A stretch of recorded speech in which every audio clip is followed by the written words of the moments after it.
Hello, everyone. This is Father.Son.Galaxy. I am Kerwin, and this is Keith. Hello, Keith. How are you? Hi. Okay, all right. This is our first episode of 2026. I can't believe it. January is almost gone, but we made it. And actually, this is the perfect time because there's a lot of things heating up right now with Star Wars and Lucasfilm.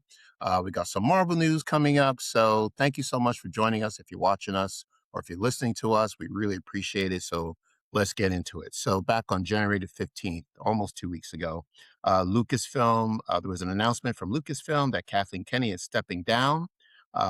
As After 14 years of leading the studio, President Kathleen Kennedy is stepping down from her role. Kennedy will return to full-time producing, including the studio's upcoming feature films, The Mandalorian and Grogu, and Star Wars Starfighter. So this is from StarWars.com, all right? And then we have Kennedy's run as Lucasfilm president began in 2012 when Disney acquired the company. When we acquired Lucasfilm more than a decade ago, we knew we were bringing into the Disney family not only one of the most beloved and enduring storytelling universes ever created, but also a team of extraordinary talent led by a visionary filmmaker, someone who had been handpicked by George Lucas himself. And that comes from Bob Iger. We are deeply grateful for Kathleen Kennedy's leadership, her vision, and her stewardship of such an iconic studio and brand. From Kathleen Kennedy, she says, when George Lucas asked me to take over Lucasfilm upon his retirement, I couldn't have imagined what laid ahead. It is a true privilege to spend more than a decade working alongside the extraordinary talent at Lucasfilm. Their creativity and dedication has been an inspiration, and I'm deeply proud of what we've accomplished together. I'm excited to continue developing films and television with both longtime collaborators and fresh voices who represent the future of storytelling. All right. So, Keith, let's talk about what Kathleen Kennedy has accomplished in the last 14 years. So let's break down, come on, there's hits, whether, no matter how you feel about the sequel trilogy, all three of the films have made over $1 billion. So we have Star Wars: The Force Awakens made over $2 billion, Rogue One over $1 billion, Star Wars: The Last Jedi $1.33 billion, and then Star Wars: The Rise of Skywalker over a little over $1.7 billion. All right. Yeah, there's a pretty big drop from 7 to 8. Yeah, right. I agree with you. Right. Yeah. So that's absolutely true. Right. So the first film did very well, and then each film afterwards made less than the other, but still over $1 billion. That's because the second one was bad. Okay. Well, that's your opinion. That's, we both, I'm not going to say just your opinion. It is my opinion. That's It's not our facts. favorite. It's not our favorite film, but there are many people in the Star Wars community who love that movie. So we have to respect that, My thoughts and prayers go to them. Yeah. Well, now hey, look, and we'll talk about that because it's very interesting, is The Last Jedi, in my opinion, that split the fan base, right? Yeah. So we'll talk a little bit. Yeah. You want to say something about that? I was gonna say, that scene when Kylo and Rey are like mid-duel, and then that giant crack opens up in Starkiller base and it separates them. Yes. Like, when I think of the Star Wars fandom, that's the first thing I think of. Because it has been Yeah. ruptured ever since that movie came out. And hopefully we can pull a Stranger Things, patch that back up and then get back to normal. But as we are right now, we're kind of cooked. Well, okay. I'm a little more hopeful than you are. Gee, thanks. Well, I mean, Star Wars is still here. All right. We're getting a movie Yeah, it's coming not out going yet. anywhere. Yes, we know. I mean, it's The Mandalorian, but still, it's a film, and we haven't had a feature film since 2019. So it'd be good to go back to the theaters Yeah. and take a look and see what what they have to offer. Okay, Yeah, it'll be all right, great. and then look, even bigger than the movies, Disney Plus. You know, we have to give Kathleen Kennedy credit on this one because Disney Plus was on her watch. That started in 2019, and Mm. they came out the gate with The Mandalorian, and that was a Yeah. massive hit. I mean, she Yep. made gems like The Mandalorian and Rebels. Did she make Rebels? Yeah, that's under her. Yeah, that's under Yeah, her she had a big leadership. hand Yep. in that. That was fantastic. Clone Wars season 7. Okay. Yeah, agreed. There's been Agreed. hits. Oh It yeah. was it Yeah. was And mostly the animated stuff like the Bad Batch. agree. Agree. Yeah. A lot of animated series. Yes, you talked about Rebels and The Bad Batch. Also live action. We got Andor again. It you can't please all the fans, but overwhelmingly, Andor did fantastic. I mean, it's a Emmy-winning series. It to me was the best of Star Wars I've seen in many, many years. And we got Obi-Wan Kenobi, The Book of Boba Fett, Star Wars Mm, Visions, Lego Star Wars, Ahsoka, and I See Your Face. But all these shows I just named have won Emmys, you know? So I would consider that a what? success. They have, one or two Emmys, in the creative categories. They won an Emmy. I don't have them written down as to what Kenobi exactly won the an category. Emmy. Yes, right. I The I Book didn't of write down a Boba Fett category. won an Emmy. You got yeah. You just got to take my word for it. Okay. I need to get out there and start making films myself. Yeah. Well, great. All right. And it's not about winning awards, right? You want to produce, write, direct quality television or quality films, right? So it's not about the Yes, but awards. also get critical acclaim and Yes, money. critical acclaim. Yeah, absolutely. Money's very important. That's very important. And then in addition to, Disney Plus and the films, we got a new series of books, The High Republic. That was pretty successful. Again, some people were into The High Republic, some people were not, but we've had novels, Yeah. we've had comic books with The High Republic. And then outside of The High Republic, we had novels like Bloodline and Lost Stars, which to me, probably two of the best Star Wars books ever written. Yeah. Those were at the top of my list. Back to the High Republic for a second. What are your thoughts on that? Um, It was a lot because it's like starting over from the very beginning, like learning new characters. And there were a lot of books, there were a lot of True. comics. It is very expensive to actually keep up with the books, and also it takes a lot of time to read these books. Mm, Regardless of whether you're reading them or you're listening to them on audio, um, it costs money and it takes a lot of time. Unfortunately, I was not able to read every single book in the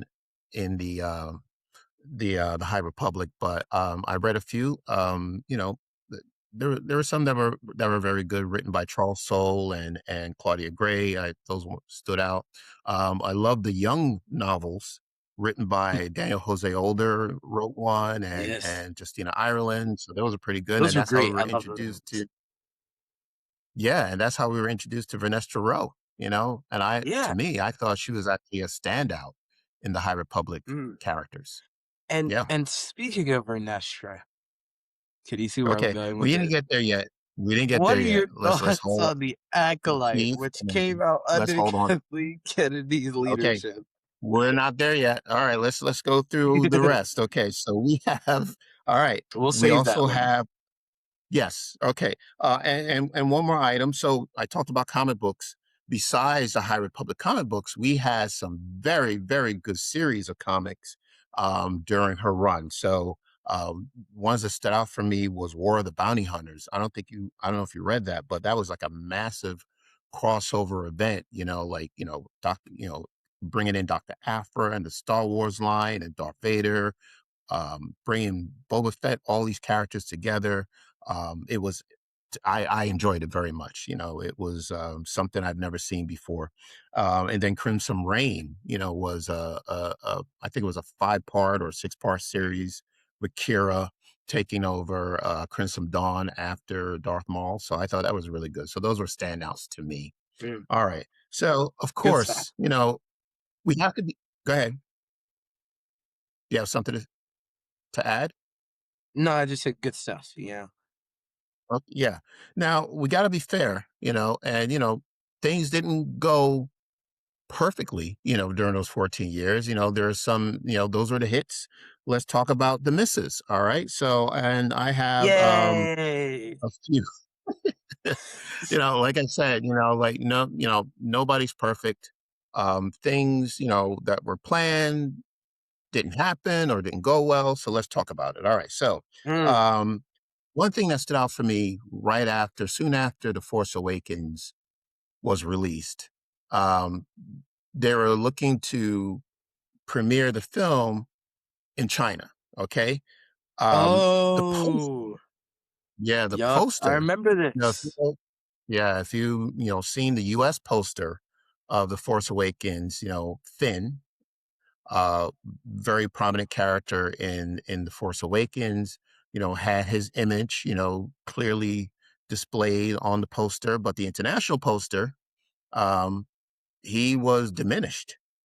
And that was something that, came to mind for me, like, okay, well, there's this stigma, and I honestly can't tell you how it started or if it's even true that, films starring Black actors don't do very well internationally. And I think that that stigma is still there. Um, Mm. and I can't tell you for sure if that is the case. I don't have any numbers. So, I can't vouch for that. It sounds unfair. But, someone at Lucasfilm, made the decision to shrink the image of this major character. So that's something that, I have not forgotten. And I was very disturbed by that. Um, t- Ooh, Solo. I got another one actually Yeah.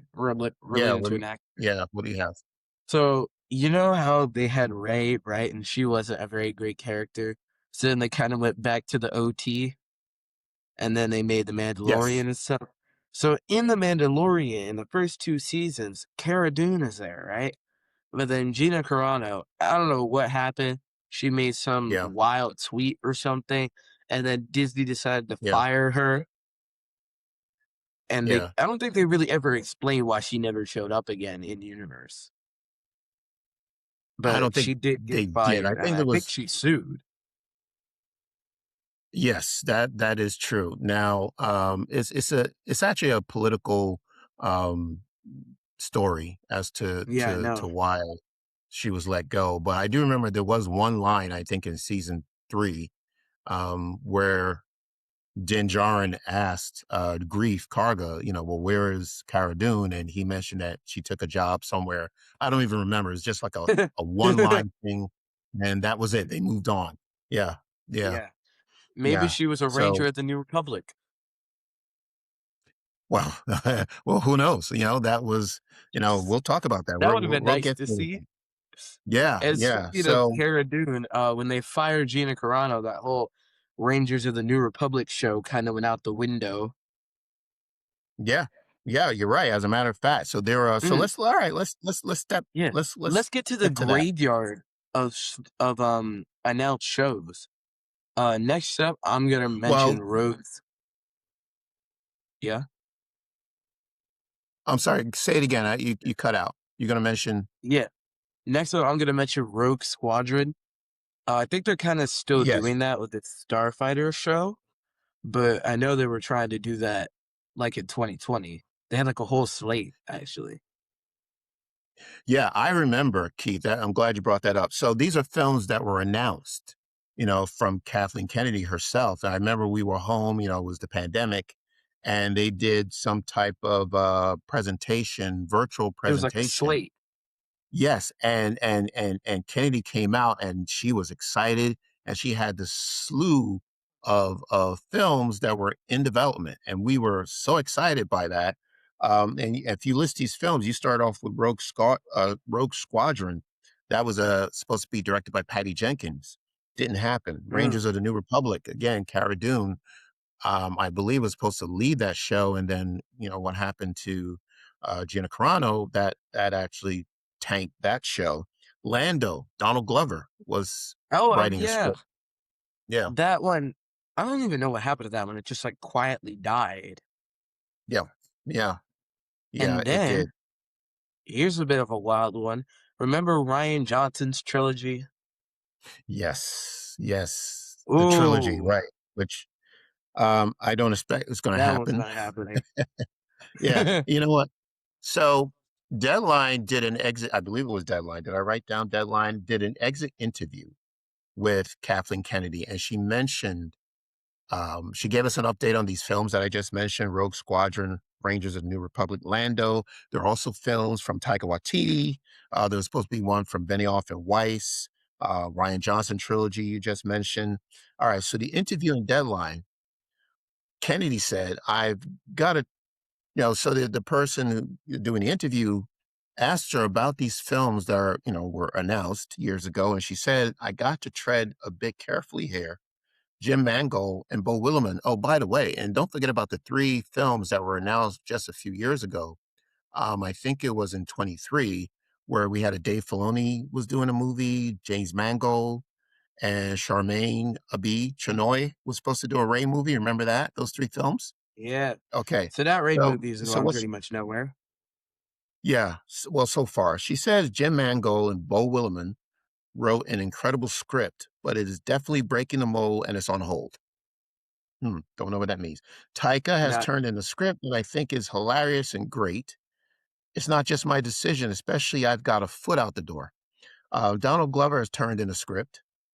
And as you read, Steven Soderbergh, this is very recent, Steven Soderbergh and Adam Driver had a pitch for bringing back Ben Solo. yeah, Um, the Hunt for Ben and Solo, whatever it was yeah, called. and yes, The Hunt for Ben Solo. And Kennedy thought it was great. Anything's a possibility if somebody's willing to take the risk. Um, And then she goes on to say, I remember when I came into this job, the first thing Bob Iger, she dropped his name, said to me was, be bold. I've always liked that because I think you have to be bold and you have to be willing to take risks with people and with ideas. Otherwise, you're just doing the same thing. Right now, we're in an era where companies are so risk averse, and I get it. I hear all conversations. They got Wall Street to please, and I get it. But I believe that that's what contributes to things disappearing ultimately. I just think you have to take these chances. Everything I just reeled off to you is taking a bit of a chance because none of those filmmakers are just walking in and trying to do the same old, same old. I'm excited by that, but the studio's nervous about that. And that's kind of where it sits at the moment. So Oh boy, this we're never tells getting me, these. yeah, well, this tells me that it's not, she has bosses, right? Like everybody has a boss. She has people that she reports to. And it Yeah, seems of that course. maybe it's the studio that's actually the ones who are a little cautious of releasing these films or greenlighting these films, and I don't know why. Would you have any idea? I mean, outside of what Kathleen Kennedy is saying, you have any thoughts about why we're not seeing these films as of yet? No. And it's like, I don't even get it, to be honest, because Rogue Squadron and Lando, those don't seem like too much of a jump. Because Lando Yeah. is one of the most popular and oldest characters, and Rogue Squadron is literally just fighter pilots. I mean, if Top Gun Maverick can make all those millions that it did, why can't Star Wars have its own version, you know? That's a great point. Yeah. So someone has cold feet, and it sounds to me like it's not Kathleen Kennedy. She's really on board with these filmmakers. So give her credit for that. Now, the next question was about Ryan Johnson. So the question was, what about Ryan Johnson returning? Kennedy says Like, once he that's made that not happening. Netflix deal and went off to start doing Knives Out films, he was occupied a huge amount of time. That's the other thing that happens here. After Sean and I started talking about Star Wars, that's Sean Levy of Stranger Things, that got off the ground and he was completely talking about Sean. He was completely consumed for a while by Stranger Things. And that's what happened with Ryan. And then I do believe he got spooked by the online negativity. He I got think Ryan, spooked. he got spooked. That is what Spooked. That's what Kennedy said. I think Oh Ryan made Lord. one of the best Star Wars movies. He's a brilliant filmmaker and he got spooked. She said it twice. This is rough. This is the rough part. When people come into the space, I have every filmmaker and actor say to me, "What's going to happen?" They're a little scared. Wow. Spooked. That was a rough read. Yeah. Oh Well, boy. yeah. And Ryan Johnson already responded. He put out a tweet. It was short and he addressed the spooked part and he claims he was not spooked. So, Then why did he come back? I, well, I don't know, Keith. I, look, Star Wars fans are tough fans. Um, there's, yeah, I understand the negativity, but the negativity is very small in comparison to the positivity of Are the you Star Wars sure? community, in my opinion. So if he was spooked by just a handful of people, um, that's not good, you know. Um, and I can't speak for Yeah. the man because he said he wasn't spooked, but um, I don't know. We don't really know the story behind why he's not returning. But what we do know for a fact that Star Wars: The Last Jedi split the fandom community. Yeah. All right, so that is a fact. Yeah, I'll be honest. I think the majority of Star Wars fans did not like The Last Jedi to varying degrees, from like indifference to downright hatred. But I feel like a lot of people kind of went about it the wrong way and started hating just to hate instead of making like logical points.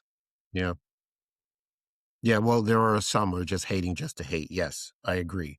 But there are some who really thought, okay, well, this didn't really. We're not going to get into talking about The Last Jedi. So I know one day we'll get around, maybe next year when it celebrates its 10th anniversary. We'll do a Oh, rewatch, and then we'll do a review of The Last Jedi, but not right now. That's not yeah. what this is about. Speaking of anniversaries, you know what's anniversary is this year? What anniversary is this year?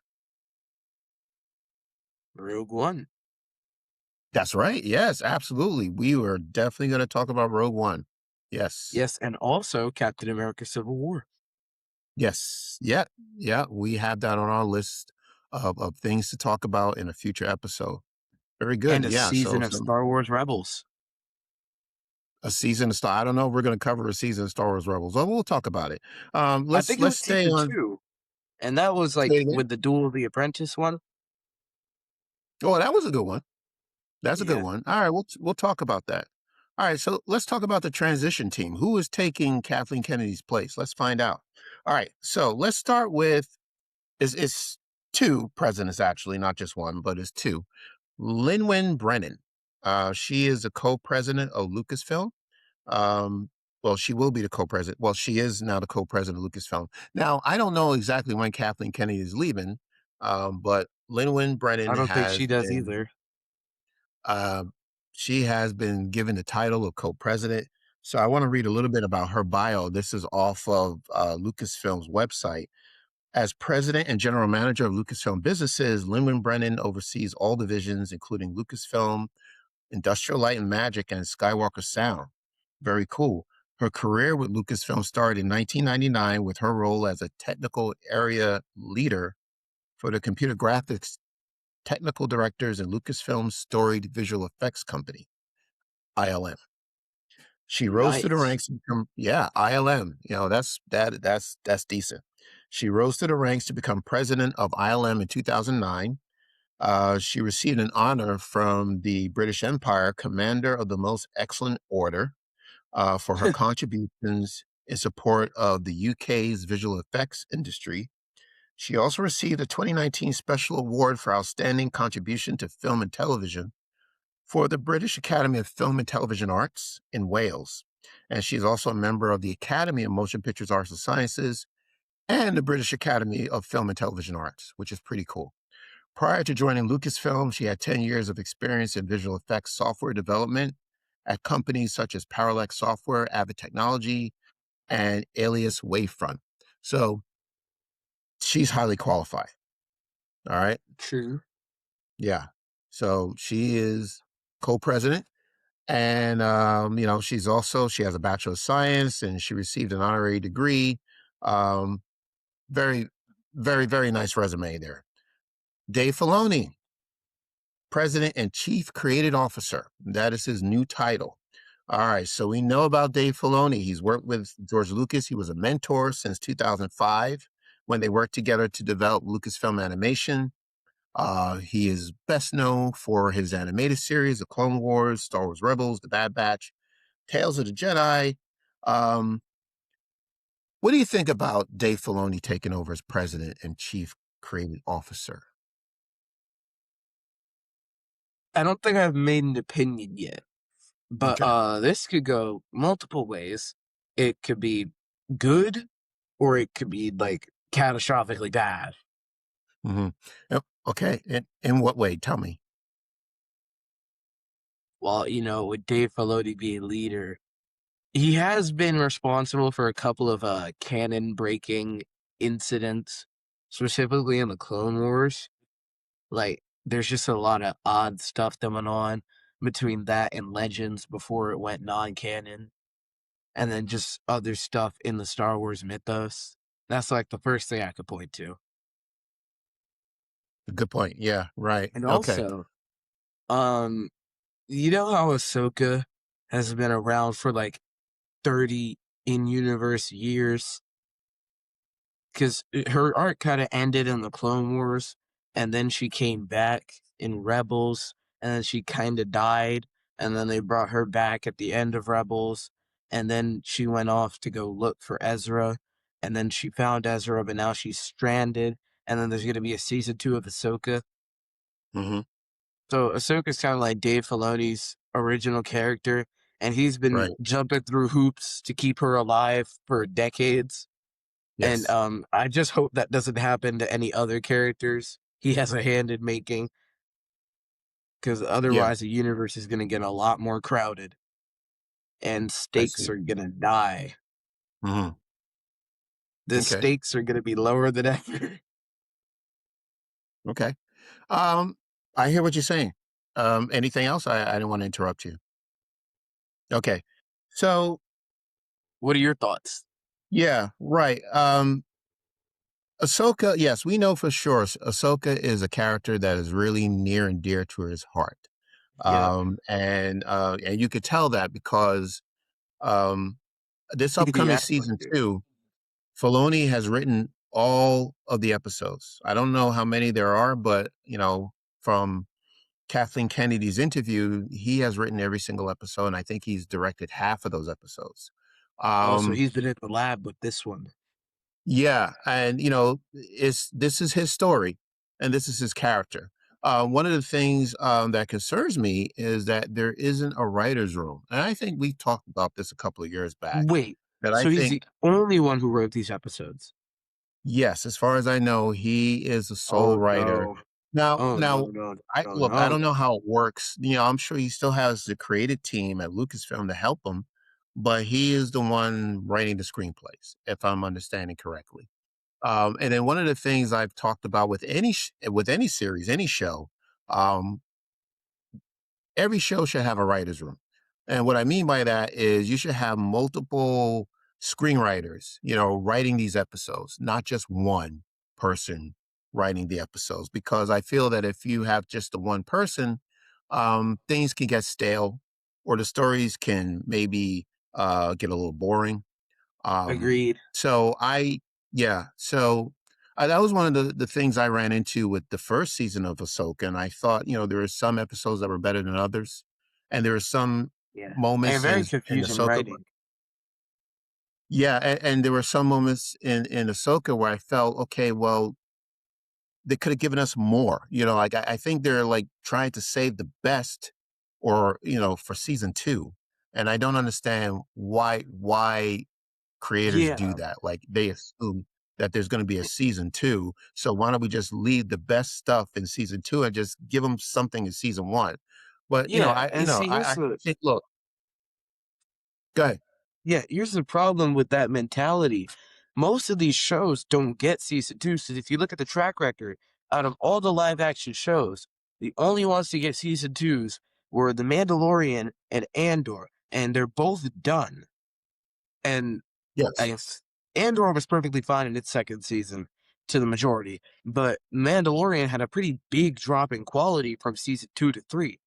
So Yeah. this show, if we're assuming that the same thing that happened there is going to happen to Ahsoka, it's not going to get better. And I'm not, I'm a little surprised that there's an expectation of a season 2 for Ahsoka, which is the only reason I could think of why they were holding back so much when most of these shows don't get season 2s. So you should write Right. like this is going to be the last season so that you can lead people to a conclusive ending and also good writing. And that's like the Yeah. point. Sure. Yeah. Absolutely. And it's very dangerous to leave, you know, the good stuff for another season because you're not guaranteed a season. I mean, for example, unfortunately, the Acolyte. Um, Well, that I one was a little bit more fortunate, I would say. Well, we were talking about some of the misses with Kathleen Kennedy. I think they really had high hopes Let's for get this into series. it. Well, they really had high hopes for this series, Mm, and it didn't pan out. I And agree. that Lucasfilm was very disappointed that this series didn't take off the ground or that people weren't watching it. For a couple of reasons. One, it costs a lot of money to create the series and to promote it. And two, the ratings were very low. And we had this conversation last year Yeah, why it was canceled. And because something it that was that bad. and something that Lucasfilm doesn't do is tell you out up front, this show is canceled. You know what I mean? Yeah, Because they didn't do companies don't that really with, do that anymore. right. We only got one season of Obi-Wan. We got one season of Boba Fett, but they didn't say that it was canceled. You know what I mean? Like, so it's Yeah, they possible just kept maybe. moving. Right. It's possible that there may be a season 2 of those series, but with Acolyte, this is unprecedented. I mean, as soon as that series ended, they said canceled. So this Yeah, show is not coming back. and the reason for that, I would say, is in part because I'm trying to be objective here, but it's so difficult because this show just wasn't good. And from the way I see it, I don't understand how people like it. Like, I'm not trying to be mean or Yeah. anything, but I genuinely can't wrap my head around how you would like look at this show and enjoy it Yeah. because it's just got so many plot holes and inconsistencies, and they're just putting the wrong people as the villains. Like Yeah. Soul, what did he do? Yeah. Like, other than killing the witch mother, who literally turned into a smoke demon and started disintegrating the child right in front of him, Yeah. they made him the villain. And he was like Yeah. everyone's favorite part of the season. So when he died at the end, so did pretty much everybody's enjoyment. Yeah. And then, we had like, what, Kamir?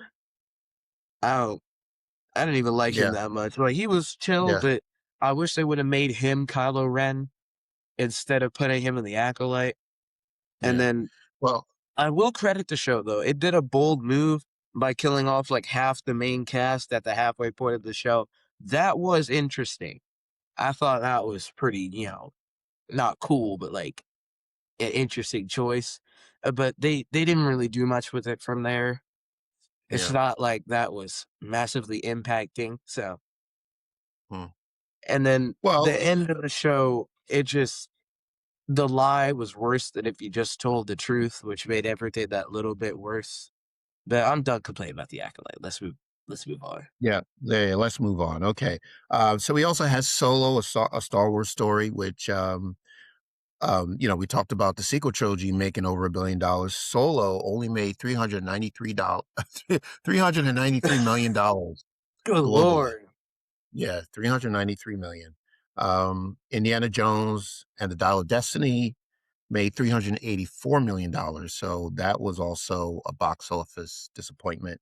Yeah. And then Willow, we talked about Willow. I didn't watch it. Apparently not many other people did. And, And then they took Lucasfilm, it off streaming, so you can't watch it yeah, now. Yeah, and that's something that's unprecedented. They don't do that with their content. You know, they never say, "Wow, this is so bad. We need to take it off our streaming service." You know, so poor Willow. I didn't watch it, so I don't know why that was. You know, that was the move they made with Willow and no other content. But but yeah, Yeah. so there you have it. Now, go ahead. I want to say something else. So according to IMDb, um, Dial of Destiny made 174 million worldwide in its lifetime gross. Would you Worldwide, believe me I if I said, yeah, well, I mean, I got a different number. I got globally 384 million. That number sounds like it that might have sounds been US. impossible to me. Well, There's no my way that movie made that little money. 384 million or 107. Your number, No, you mean, right? 174 million. Right. That's probably domestically. That's got to be That yeah, domestic. it's got to be domestic. Yeah, that's not global. Yeah. Good lord. Um. Yeah. So, I want to go back and talk about Filoni and what we can expect.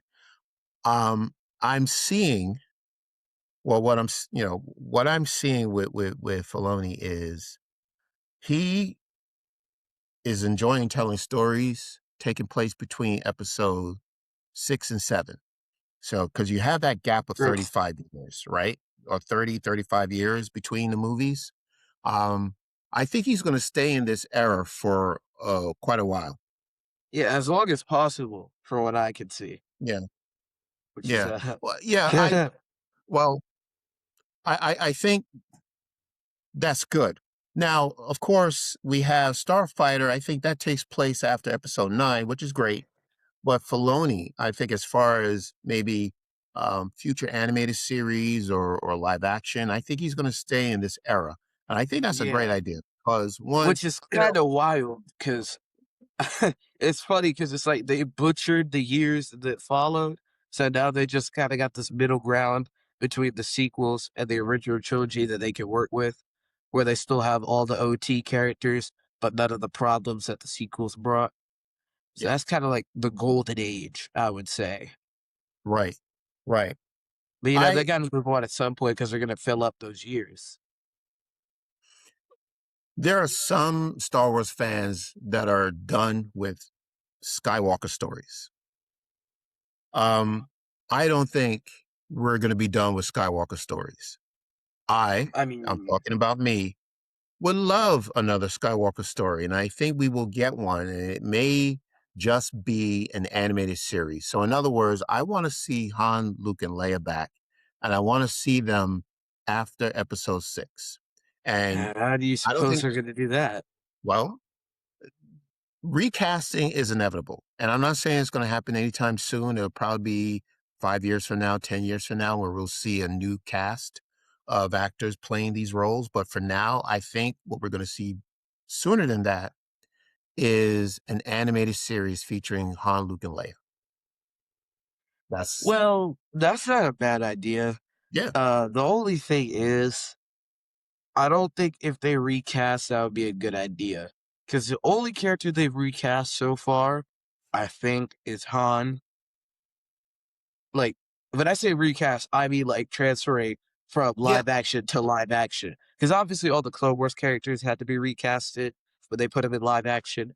But if we're going from live action to live action, Han Solo and Lando, they all got recasted, which was, I think Donald Glover was actually pretty good as Lando. The reaction to Han being recasted was not as positive, I would say.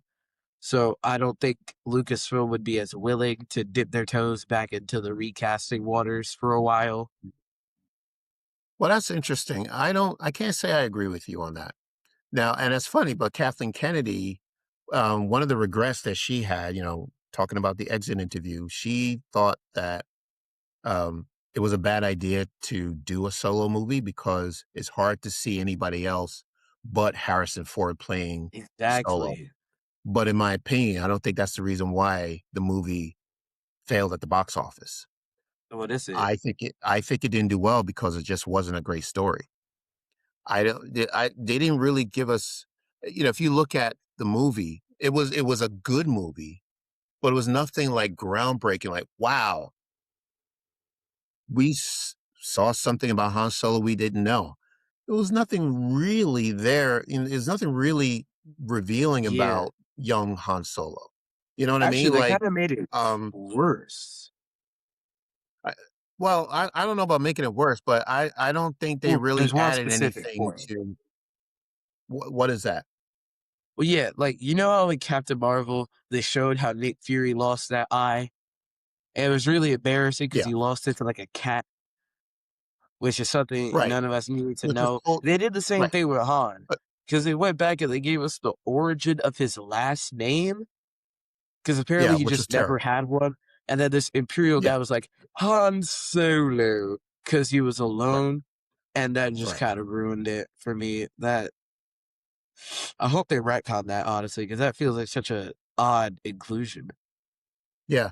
And then, Han and Chewie meeting in a penal colony, I think it was, they were prisoners and, the two of them are fighting each other and Yeah. they have So this Chewie language was back. essentially a Rancor, and they would like feed prisoners to him, I guess, Yeah. which is Right.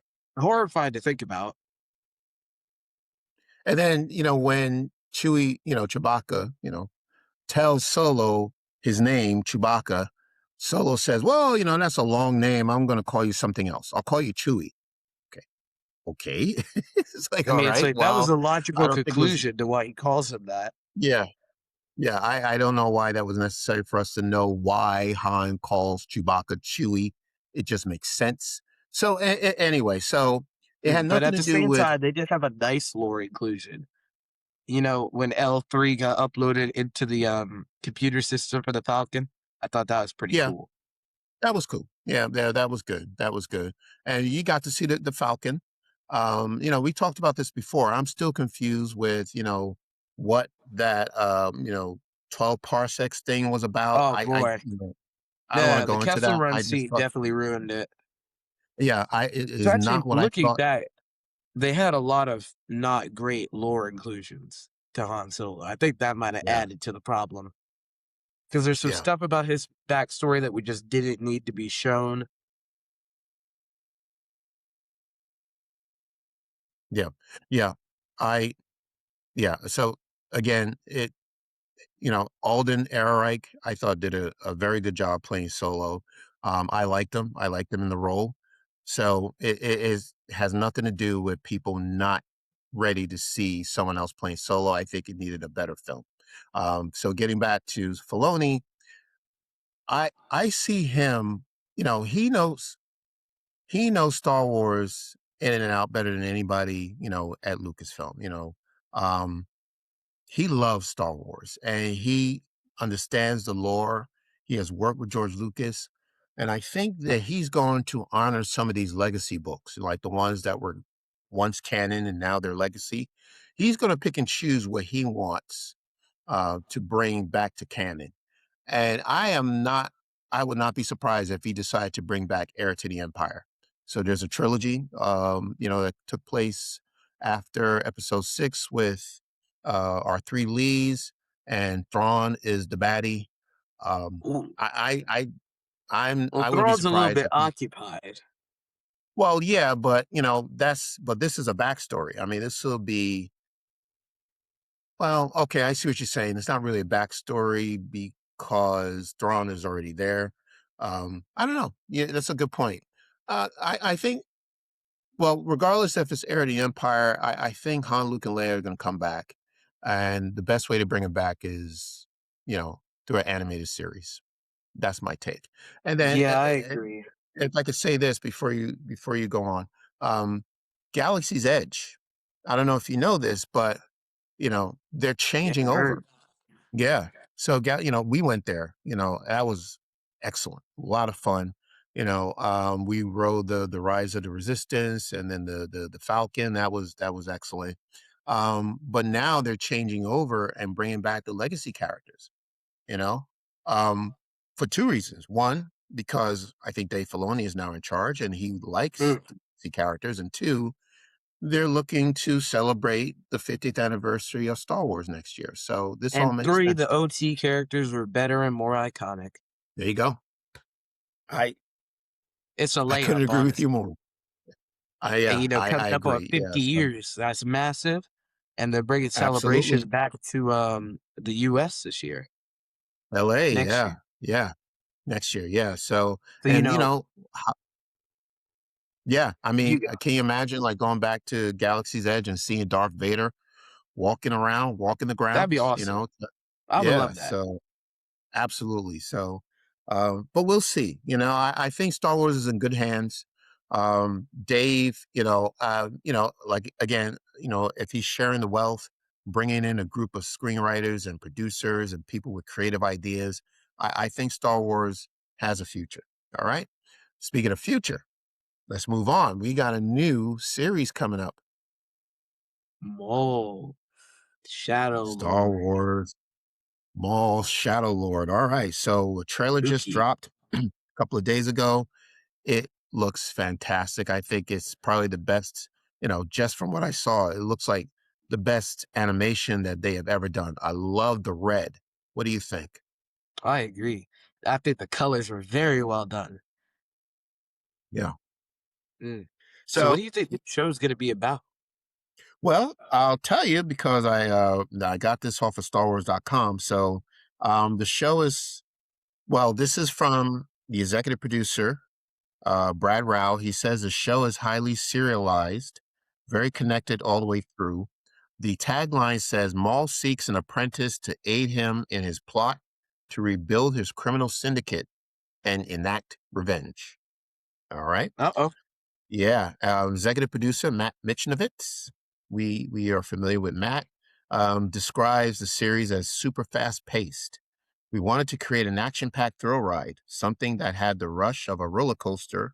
So we do a lot of homages to the classic serials of the day, which gave George Lucas the inspiration for Star Wars. And we got the perfect character to drive us through this in Maul. All right, that's good. And we're going to be on a new planet. The story takes place on a planet called Janix. Um, Mishavich says is one part Gotham, one part Metropolis, and 100% Star Wars with all these different levels and layers. Now that's exciting. Oh It's my a god, city. Gotham and Yeah, Star Wars. yeah, a little bit of a little bit of Gotham, a little bit of Metropolis, and all Star Wars. I'm loving it. So it's a city essentially built into a crater on this planet that is untouched by the Empire. Untouched, right? We know how that turns out. Not It's for got a long. listen to this, Keith. It's got a functioning democracy and law enforcement doing a good job of policing their own community. It's a rich environment for crime and gangsters, but so far, there's been a very peaceful accord between all of them in the interest of business. Peaceful right now until Maul gets there. Yeah, when Oh Maul boy. shows up, everything's gonna go south. Yeah, everything's gonna go south. And there's I saw the Pikes, so he's gonna be, having it out, having at it with some of these criminal organizations, right? So I am looking forward to it. The 2 episode premiere is on April the April 6th 9th? on Disney Plus. April 9th, I got the 6th. No, it's April 6th. 6. April 6th on Disney Plus, and it's 10 episodes in total. So first 2 episodes on Disney Plus, April 6th. Looking forward to that. All right. Even sooner than April, Wonder Man. All right. Like We're getting ready for tomorrow, Wonder Man. actually. Tuesday. Tuesday, Close January the enough. 20th. Close enough. All right. All eight episodes are dropping, Keys. So we're gonna have to try to fit it in. We'll figure out what we're gonna do. But we That's are not gonna a good watch it. sign. Well, yeah. All right, we'll see. I I'm don't like praying the for idea. Wonder Man. Yeah, I don't like the idea of when they drop, all the episodes. It gives me the impression like, okay, well, we That just they want to have get it no out the way. faith. Yeah, I'm hoping that's not the case. So we will find out. That will drop on Disney Plus on January the 27th. And then congratulations to Sinners, breaking a record, 16 Academy Award nominations. So that is awesome. Nice. Wonderful. How many did it win? Go. Well, the the awards will be given out on March 15th. I know it's a long time from now. So 16 nominations. That is tremendous. So good luck to Ryan Coogler and the crew, but Sinners, yep, well deserved. All right. I think we covered everything, Keith. Is there anything else you want to add before we close? Nope. All right, very good.